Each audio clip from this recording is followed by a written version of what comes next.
Sir వస్తున్నది మా ఏమైనా ఎక్కించుకొని వస్తున్నా సార్. డబ్బులు ఏరే మా అన్న వాళ్ళ ఇంటికాడ పెట్టినా, మా ఇల్లు కులకు పెట్టినాగా. అయితే మా ఏమైనా ఎక్కించుకొని మా అన్నకు ఫోన్ చేసి వస్తున్నా అన్నాడు. ఎందుకంటే నేను ఇటుకెళ్ళకి పోతున్నా, ఒక 10,000 ఇచ్చిపోవన్నా అని చెప్పిన. అవి తీసుకొని నీ కాడికి వస్తా సార్. సార్ తెలంగాణలో కొత్తగా అధికారంలోకి వచ్చిన ప్రభుత్వం ఇందిరమ్మ ఇళ్లు పథకంతో పేద ప్రజలకు ఇళ్లు కట్టించేస్తామని ఒక పెద్ద ఆశను కల్పించింది. ఈ పథకం ద్వారా సొంత స్థలం ఉన్నవారికి ఇల్లు కట్టుకోవడానికి ప్రభుత్వం నుంచి ఆర్థిక సహాయం అందుతుంది. కానీ ఈ గొప్ప పథకంలోని ఇప్పుడు అవినీతి మొదలైందని, పేదల కలలు చెదరగొట్టేలా డబ్బులు అడుగుతున్నారని ఆరోపణలు వస్తున్నాయి. దీనికి సంబంధించి ఒక ఆడియో క్లిప్ ఇప్పుడు రాష్ట్ర వ్యాప్తంగా పెద్ద చర్చకు దారితీసింది. ఈ సంఘటన సూర్యాపేట జిల్లాలోని పాలకవీడు మండలం జాన్పహాడ్ గ్రామంలో జరిగింది. జాన్పహాడ్ గ్రామంలో ఇందిరమ్మ ఇల్లు బిల్లుల మంజూరులో అవినీతి జరుగుతోందని స్థానిక ప్రజలు తీవ్ర ఆరోపణలు చేస్తున్నారు.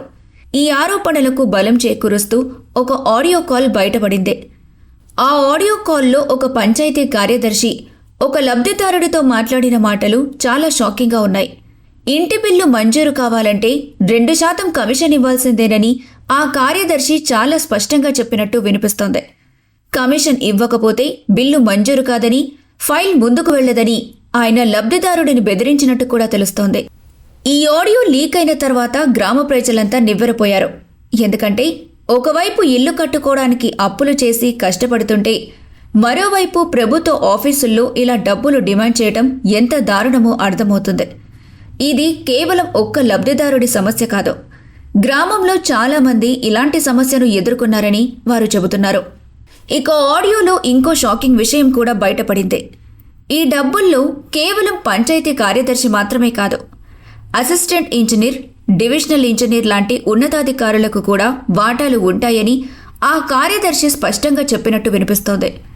ఈ మాటలు వింటే ఈ అవినీతి కేవలం ఒక స్థానిక కార్యదర్శి స్థాయిలో జరగడం లేదని, ఇదొక వ్యవస్థీకృతమైన అవినీతి అని అర్థమవుతుంది.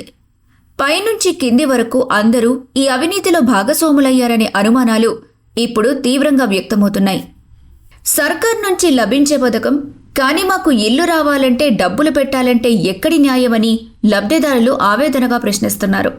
ప్రభుత్వం పేదల కోసం పథకాలు తీసుకొస్తే అవి మధ్యలోనే అవినీతి పరుల జేబుల్లోకి వెళ్తే పేదలకు ఏం మిగులుతుందని వారు ప్రశ్నిస్తున్నారు. ప్రభుత్వం ఇచ్చిన డబ్బులు కమిషన్లకే సరిపోతాయని, తర్వాత ఇల్లు కట్టుకోవడానికి ఎలా అని వారు భయపడుతున్నారు. ఈ ఆడియో లీక్ అయిన తర్వాత పెద్ద ఎత్తున ప్రచారం జరుగుతుంది. గ్రామస్తులు, లబ్ధిదారులు ఆ పంచాయతీ కార్యదర్శిపై వెంటనే చర్యలు తీసుకోవాలని డిమాండ్ చేస్తున్నారు.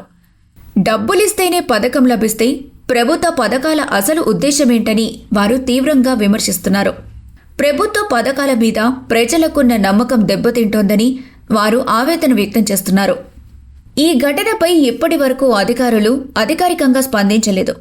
కానీ ఆడియో లీక్ కారణంగా స్థానిక ప్రజల్లో ప్రభుత్వ పథకాల పట్ల ఉన్న విశ్వాసం దెబ్బతింటుందని చాలామంది ఆందోళన చెందుతున్నారు.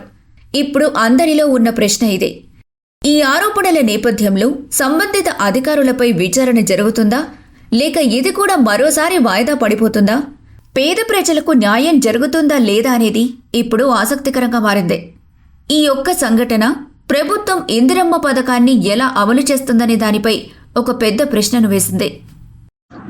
సార్ వస్తున్నది మా ఏమైనా ఎక్కించుకొని వస్తున్నా సార్. డబ్బులు ఏరే మా అన్న వాళ్ళ ఇంటికాడ పెట్టినా, మా ఇల్లు కులకు పెట్టినాగా.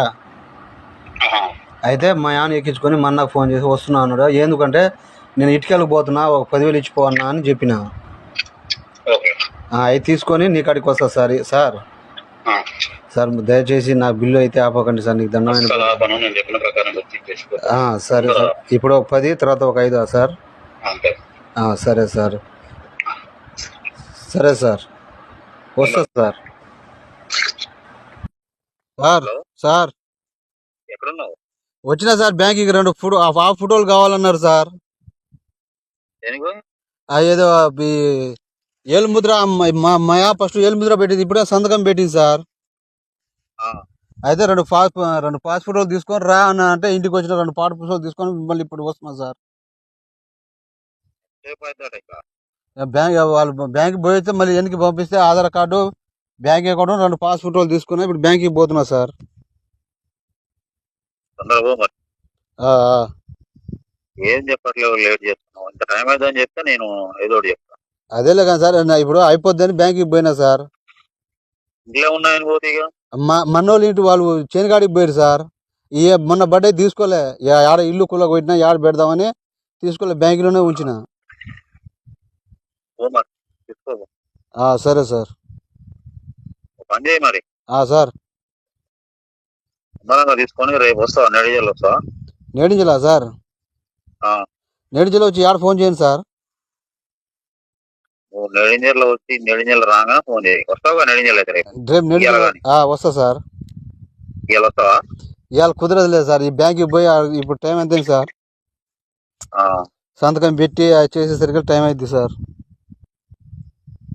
సరే మరి, అయిపోయినాక ఒకసారి ఫోన్ చేయి. చేస్తా సార్. నేను ఇన్నే ఉన్నా, జాన్పాలు ఇంకా పోలేదు, పోదామని బయటికి వెళ్తున్నా. అయిపోయినాక ఫోన్ చేయి. సరే సార్. Okay sir.